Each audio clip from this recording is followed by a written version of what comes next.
सराटीमध्ये मी आणि माझे 5 सहकारी शरद राठोड, संतोष विरकर, विठ्ठल तळेकर, बटुळे मामा आणि बाळासाहेब दखने इथं ओबीसीचं आरक्षण वाचवण्यासाठी उपोषणाला बसलोय।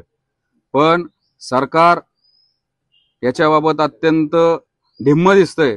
7 दिवस झाले आमच्या प्रकृती खराब व्हायला लागलेल्या आहेत, पण सरकारतर्फे कुठल्याही प्रकारचा प्रतिसाद नाही।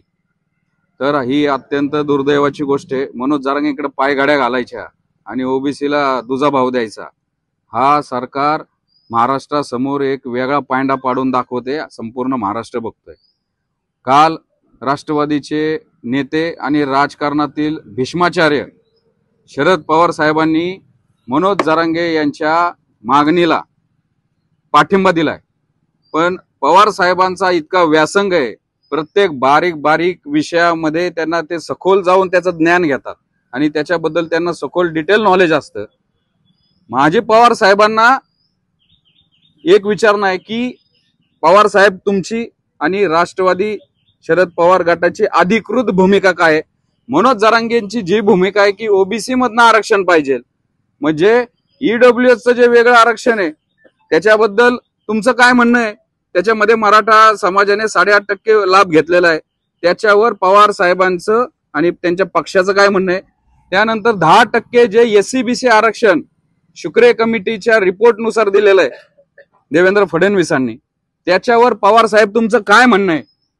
ते आरक्षण मराठा समाजाला नकोय का?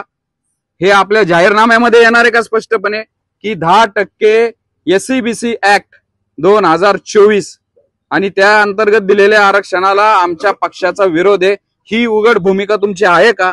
आणि तिसरी एक आमची विचारणा आहे की मनोज जरांगेंचं म्हणणं आहे की सद्यस्थितीमधलं 27% जे ओबीसीचं आरक्षण आहे त्या आरक्षणामध्ये घुसायचंय, सरसकट कुणबी दाखले द्यायचे, कुठलं तरी हैदराबादचं, साताऱ्याचं, निजामाचं गॅजेट लागू करून ओबीसीच्या आरक्षणामध्ये घुसायचंय, आम्हाला वेगळं 10% नको, वेगळं ईडब्ल्यूएस नको, हीच भूमिका पवार साहेब तुमची आहे का?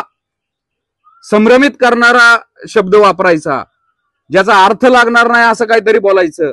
आदरणीय पवार साहेब, मनोज जरांगेंची जी मागणी आहे की वेगळी कॅप करून वेगळा प्रवर्ग करून दिलेलं 10% आरक्षण आम्हाला नकोय, ओबीसीच्या 27% आरक्षणामध्येच कुणबीच्या दाखल्याद्वारे आम्हाला घुसायचंय, ह्या मागणीला तुमचा सपोर्ट आहे का?